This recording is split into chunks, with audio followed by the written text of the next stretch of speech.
صلی اللہ علی محمد صلی اللہ علیہ وسلم۔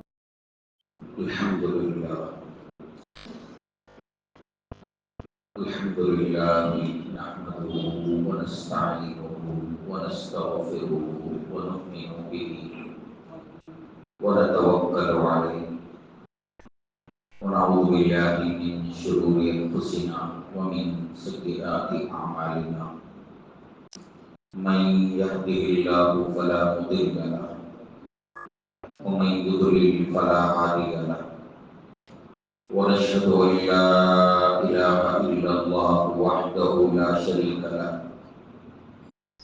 ونشهد أن سيدنا ونبينا ومولانا محمدا عبده ورسوله أرسله الله تعالى بالحق بشيرا ونذيرا وداعيا إلى الله بإذنه وسراجا منيرا أما بعد فإن أصدق الحديث كتاب الله وخير الهدي هدي محمد صلى الله عليه وسلم وشر الأمور محدثاتها وكل محدثة بدعة وكل بدعة ضلالة وكل ضلالة في النار۔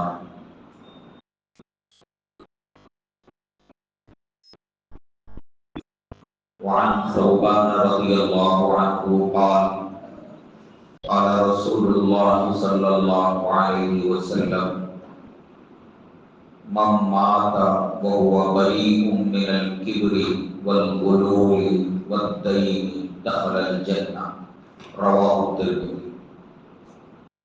وعن ابي موسى الاشعري رضي الله عنه عن النبي صلى الله عليه وسلم قال إن أعظم الذنوب عند الله أن يلقاه بها عبد بعد الكبائر التي نهى الله عنها أن يموت رجل وعليه دين لا يدع له قضاء۔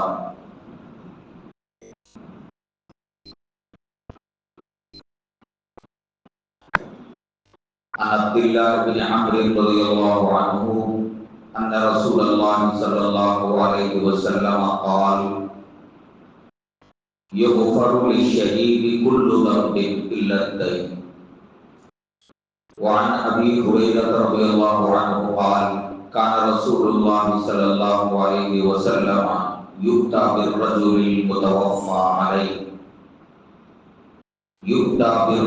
المتوفي عليه الدين فيسأل هل ترك لدينه قضاء، فإن حدث أنه ترك وفاء صلى، وإلا قال للمسلمين صلوا على صاحبكم۔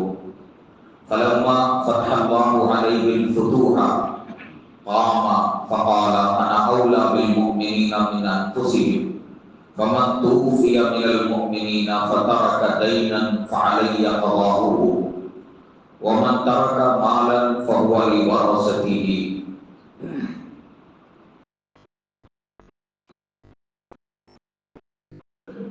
چند احادیث شریفہ اس وقت پڑھی گئی ہیں۔ ان احادیث شریفہ میں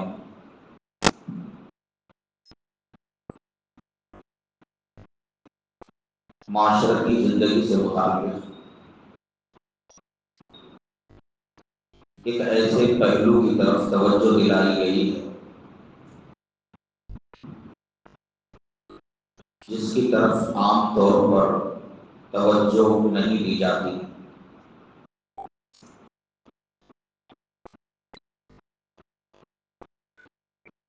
اجتماعی زندگی میں، سماجی زندگی میں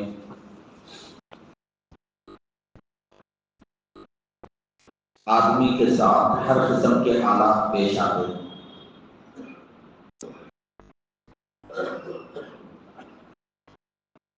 کبھی آدمی مالی اعتبار سے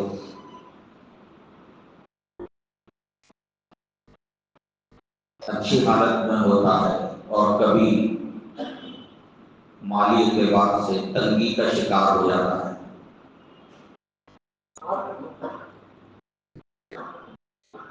مسلمانوں میں اجتماعیت اور باہمی ہمدردی اور خیرخواہی ایسی ہونی چاہیے کہ ہمارا کوئی مسلمان بھائی محتاج ہو جائے اور اسے پیسوں کی ضرورت پڑے تو اگر ہمارے اندر پاس گنجائش ہو تو ہم اس کا تعاون کریں، اس کی ضرورت کی تکمیل کریں، اور اگر مکمل تعاون ممکن نہ ہو، قرض کے ذریعے اس کی مدد کی جا سکتی ہو تو قرض کے ذریعے مدد کرنا چاہیے۔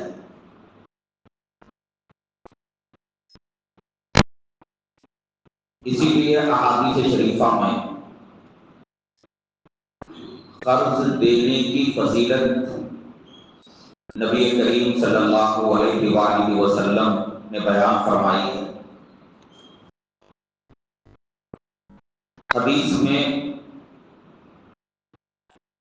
ایک بندے کا ذکر کیا گیا ہے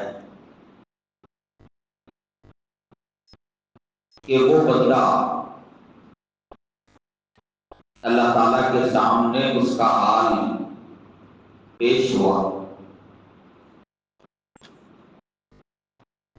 وہ بالکل بے دینی کی زندگی گزارتا تھا۔ کل قیامت کے دن اس سے پوچھا جائے گا کہ بتا تیری کوئی نیکی ہے؟ وہ غور کرے گا اور کہے گا کہ میں نے تو کوئی نیکی نہیں کی، دنیا میں غفلت کی زندگی میں گزارتا تھا۔ اس سے کہا جائے گا ذرا غور کر، کوئی خاص نیکی تو نے کی ہے؟ تو بہت غور کرنے کے بعد وہ کہے گا بس مجھے ایک چیز میری زندگی میں ایک بات کا میں اہتمام کرتا تھا، ضرورت مندوں کو قرض دیا کرتا تھا اور قرض کی وصولی میں نرمی برتتا تھا۔ کوئی اگر کسی وجہ سے وقت پر دے نہ سکتا تو اسے میں مزید مہلت دیتا، اور کوئی اتنا تنگ دست ہوتا کہ دینے کی لوٹانے کی طاقت نہ ہوتی تو میں اسے معاف کر دیتا۔ اللہ تبارک و تعالیٰ اس کے حق میں مغفرت کا فیصلہ کرے اور کہا جائے گا کہ تیرے اسی عمل کی وجہ سے آج تجھے معاف کیا جا رہا ہے، تو نے میرے بندوں کے ساتھ نرمی کا، عفو درگزر کا معاملہ کیا، آج میں تیرے ساتھ یہی معاملہ کروں گا۔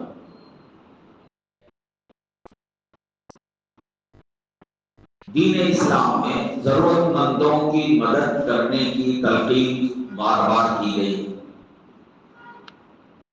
بلکہ اس میں بلا لحاظ مذہب انسانی بنیادوں پر ایک دوسرے کی مدد کرنے کی تلقین کی گئی۔ کوئی بندہ اگر مسلمان بھی نہ ہو لیکن وہ انسان ہے اور اس پر حالات آئیں تو مدد کرنا چاہیے۔ تو مدد کرنے کی ایک شکل یہ ہے کہ کوئی بندہ وقتی طور پر پریشان ہو جائے، اس کا کاروبار ٹھپ پڑ گیا، کوئی حادثہ ایسا آ گیا کہ وہ اچانک حالات سے دوچار ہو گیا، ایسے بندے کو اگر ہم قرض حسنہ دے سکتے ہو تو قرض حسنہ دینا چاہیے۔ آج کے معاشرے میں قرض دینے کے لیے باوجود گنجائش ہونے کے لوگ ہمت نہیں کرتے، اور اس کی وجہ بھی ہے عموماً یہ سمجھا جاتا ہے کہ اگر ہم قرض دیں گے تو واپس نہیں لوٹایا جائے گا. تو شریعت اسلامی میں ایک طرف صاحب حیثیت لوگوں کو، ضرورت مندوں کو قرض دینے کی تلقین کی گئی، اور دوسری طرف عام انسانوں کو یہ تلقین کی گئی کہ بھائی بلا ضرورت قرض مت لو، شدید ضرورت کے بغیر قرض نہ لو. ہر چھوٹے بڑے معاملے میں لوگوں کے سامنے ہاتھ پھیلانا اور بار بار جو ہے قرض کا مطالبہ کرنا، یہ بھی شریعت میں محمود نہیں. قرض لینے والوں کو تاکید کی گئی کہ دیکھو، اگر تم قرض لینے کے بعد اس کی ادائیگی کی شکلیں تم نے پیدا نہیں کی اور اس سے پہلے تم دنیا سے رخصت ہو گئے تو وہ تمہارے کندھے پر جو کا تو باقی ہے. نبی صلی اللہ علیہ وسلم کے زمانے میں آپ کا معمول یہ تھا، جنازہ آتا تو آپ دریافت کرتے کہ اس پر کوئی قرض تو نہیں. اگر قرض نہ ہوتا آپ صلی اللہ علیہ وسلم اس کی جنازے کی نماز پڑھاتے. اور اگر کہا جاتا کہ قرض ہے تو پھر یہ معلوم کرتے کہ بھائی کوئی اس کا قرض دینے والا ہے. اگر کہیں سے قرض کی ادائیگی کا وعدہ کیا جاتا تو آپ نماز پڑھاتے. اور اگر ایسا کوئی بندہ تیار نہ ہوتا اور اس کے قرض کی ادائیگی کی کوئی شکل نہ ہوتی تو آپ صحابہ سے فرماتے تم اپنے بھائی کے جنازہ پڑھو، خود نہ جنازے میں شریک نہیں ہو. یہ بات حدیث میں ذکر کی گئی. اس وقت جو حدیثیں پڑھی گئی حضرت ابو ہریرہ رضی اللہ عنہ کی حدیث ہے، کان رسول اللہ صلی اللہ علیہ وسلم یؤتی بالرجل المتوفی، نبی صلی اللہ علیہ وسلم کے پاس وفات پانے والے بندے کو لایا جاتا، یعنی اس کا جنازہ لایا جاتا. ایسا شخص علیہ الدین جس پر قرض ہوتا تو آپ کیا کرتے؟ فیسألوا، آپ دریافت کرتے کہ هل ترک لدینہ قضاء، کیا اس نے مرحوم نے اپنے قرض کی ادائیگی کے لیے کچھ مال چھوڑا ہے. فإن حدث أنه ترك وفاء، اگر بتا دیا جاتا کہ ہاں اپنے قرض کے لیے اس نے باقاعدہ مال چھوڑا ہے جس سے قرض ادا ہو سکتا ہے، تب صلی آپ اس کی جنازے کی نماز پڑھا. وَإِلَّا، ورنہ یعنی اگر معلوم ہوگا کہ اس نے قرض کی ادائیگی کے لیے کچھ چھوڑا نہیں ہے تو قال للمسلمین، تو آپ مسلمانوں سے کہتے کہ صلوا علی صاحبکم، کہ تم اپنے ساتھی کی جنازے کی نماز پڑھ لو، اور آپ نہیں پڑھاتے. لیکن یہ کب تھا؟ ابتدائی دور میں. آخری دور میں جب فتوحات کا سلسلہ ہوا اور بیت المال میں مال جمع ہونے لگا تو تب نبی صلی اللہ علیہ وسلم کا معمول یہ تھا کہ کوئی جنازہ اگر آتا تو آپ پوچھتے کہ اس پر کوئی قرض ہے. اگر قرض کے بارے میں بتایا جاتا کہ میت پر قرض ہے تو آپ فرماتے کہ میں اس کا قرض ادا کروں گا اور جنازے کی نماز بھی پڑھاتے ہیں. تو یہ اتنی غیر معمولی بات ہے. ایک اور حدیث اس وقت پڑھی گئی ہے جس میں نبی صلی اللہ علیہ وسلم فرماتے ہیں اللہ کی راہ میں شہید ہونے والا بندہ جس نے اپنی جان قربان کر دی اللہ کے دین کے لیے، سربلندی کے لیے جنگ کرتے ہوئے، جہاد میں شریک ہو کر، اس کے بارے میں فرمایا گیا کہ یغفر للشہید کل ذنب، شہید کے ہر گناہ کو معاف کیا جائے گا الا الدین، سوائے قرض. قرض کی وجہ سے شہید کا معاملہ بھی معلق رہے گا.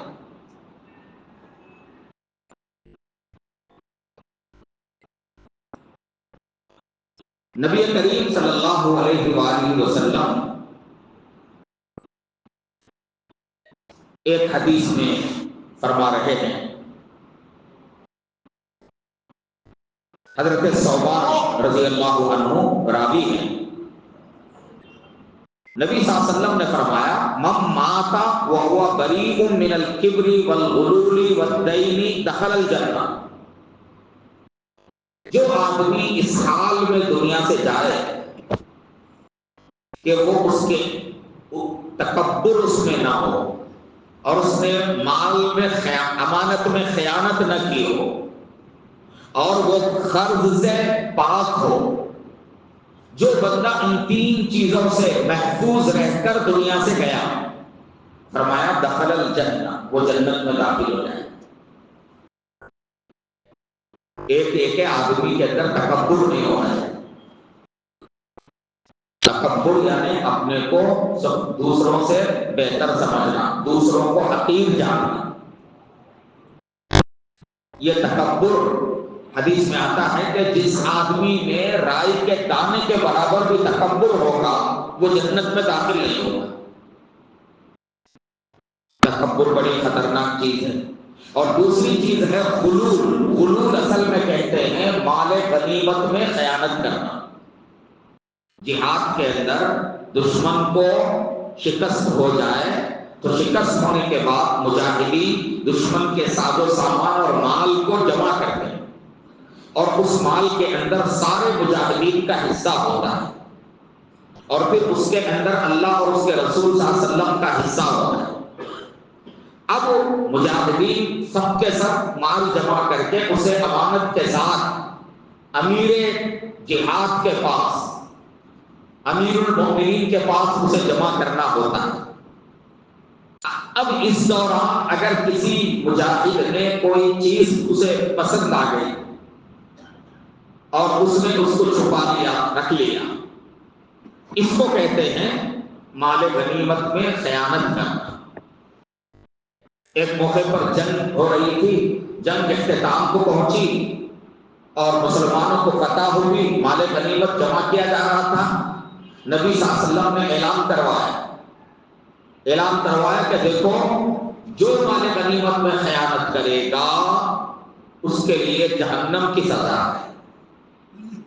تو صحابہ اکرام جن لوگوں نے کوئی چھوٹی موٹی چیزیں جمع کر رکھی تھی اور اسے مال غنیمت میں شامل نہیں کیا تھا، اسے لانے لگے، ایک ایک لانے لگے۔ کوئی جو ہے چپل کا تسمہ لے آیا، کوئی جو ہے سونے کا کنگن لے آیا۔ آپ نے اس کنگن کو لیا، کہا یہ جہنم کی آگ کا کنگن ہے، یعنی اگر یہ نہ لوٹایا جاتا تو یہ اپنے لینے والے کے لیے جہنم میں داخلے کا سبب بنتا۔ یہ مال غنیمت میں خیانت کہلاتی ہے۔ یہی حکم ہے ہر اس مال کا جس میں سب لوگوں کا حصہ ہو۔ جیسے کوئی ادارہ ہے اور اس کے اندر لوگوں کا چندہ جمع کر کے اس کے ذریعے سے رفاہی کام انجام دیے جاتے ہوں، اب اگر اس مال کے اندر کسی نے غبن کر لیا، یہ بھی خیانت ہے، مال غنیمت میں خیانت کرنا۔ ہر وہ مال جس کے اندر عام لوگوں کا حق متعلق ہو جائے اس کا غلط طریقے سے اپنی ذات پر استعمال کرنا، یہ جو ہے مال غنیمت میں خیانت ہے، مال یعنی امانت میں خیانت ہے۔